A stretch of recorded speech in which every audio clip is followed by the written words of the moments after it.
semuanya, selamat datang di podcast kelompok kami, di mana saya sendiri, Lina Fatima. Saya Nabila Fatwalia. Saya Ahmad Kurtubijalani. Dan saya Iksan. Di episode ini kita bahas salah satu materi penting di legal drafting, yaitu legal opini. Ya, yang mana legal opini itu pastinya itu jangan sampai kita salah menarasikan, ya, maksudnya salah berpendapat. Mungkin seperti itu. Ya, makanya karena ini pembahasan juga sebetulnya cukup berat, tapi bagaimana kemudian kita pengen pemeriksa itu memahami legal drafting itu apa, legal opini itu lebih ke arah sederhana, maka kita di sini diskusi santai aja gitu ya. Baik, kita tanya dulu ya pada teman-teman di sini, apa menurutnya itu apa sih yang diartikan sebagai legal opini? Oke, kalau menurut saya sendiri, legal opini itu pendapat hukum yang tertulis yang dibuat berdasarkan fakta dan berlaku aturan hukum yang berlaku.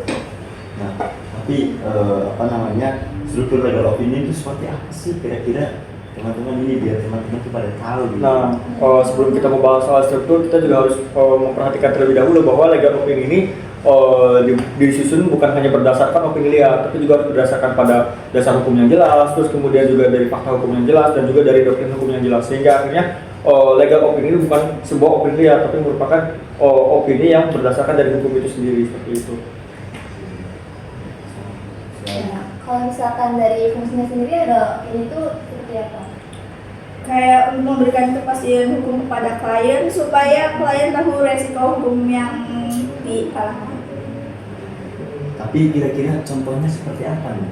Nah, biar teman-teman itu tahu.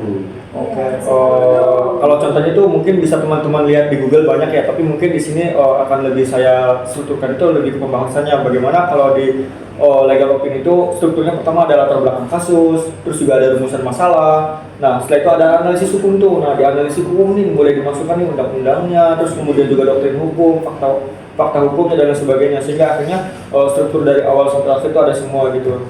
Nah, dan terakhir itu ada kesimpulan dan juga ada rekomendasi, yang mana rekomendasi ini akan menjadi sumber utama bagaimana teman-teman memandang terhadap suatu fakta hukum tersebut gitu. Nah, dari struktur yang disebutkan oleh saudara Jan, bagian mana sih yang paling penting untuk membuat legal opini tersebut? Bagian yang paling penting itu analisis hukum, karena di situ kelihatan secara logika hukumnya. Contoh kasus sederhana ini seperti apa nih? Nah, legal opini itu banyak digunakan sebetulnya ya. Contoh-contoh sederhananya itu kayak misalkan ada satu perusahaan, dia tuh mau membuat satu keputusan kontrak. Nah, dan kontraknya itu secara sepihak. Nah, maka legal opini ini dibuat untuk menilai sah apa tidak sih si keputusan kontrak ini, karena dibuat keputusannya ini secara sepihak gitu. Sedangkan kalau misalkan kita mengacunya pada undang-undang, kan harus ada hal-hal yang dipenuhi gitu di perdata itu sendiri untuk membuat satu perjanjian kontrak gitu. Nah, maka disitulah fungsi legal opini, supaya kita tuh mengetahui apakah memang betulkah ini tuh sudah betul secara struktural hukumnya atau belum. Ya, berarti legal opini itu sifatnya preskriptif ya? Iya benar, karena biar klien juga nggak salah langkah. Nah, kesalahan umum yang sering mahasiswa lakukan itu apa sih? Nah, biasanya terlalu panjangnya mahasiswa tuh biasanya dia bikin legal opini, tapi kayak seolah-olah bikin novel gitu. Jadi strukturnya tuh panjang banget, apalagi di analisa hukumnya, sampai analisa hukumnya tuh terlalu lebar gitu.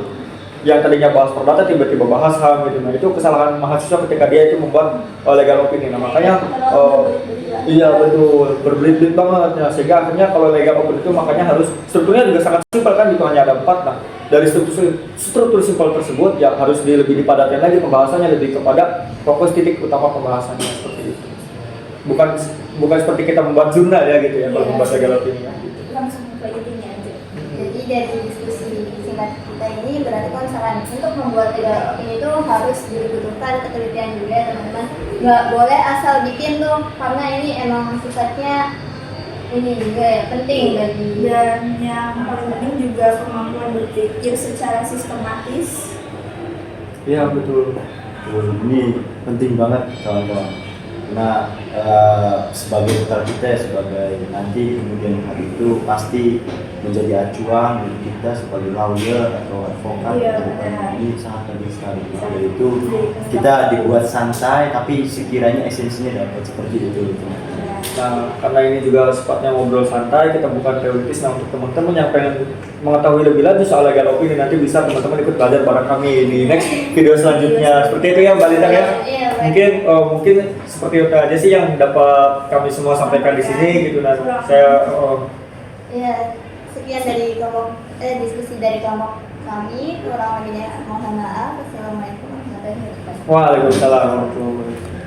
Close the door. Yeah.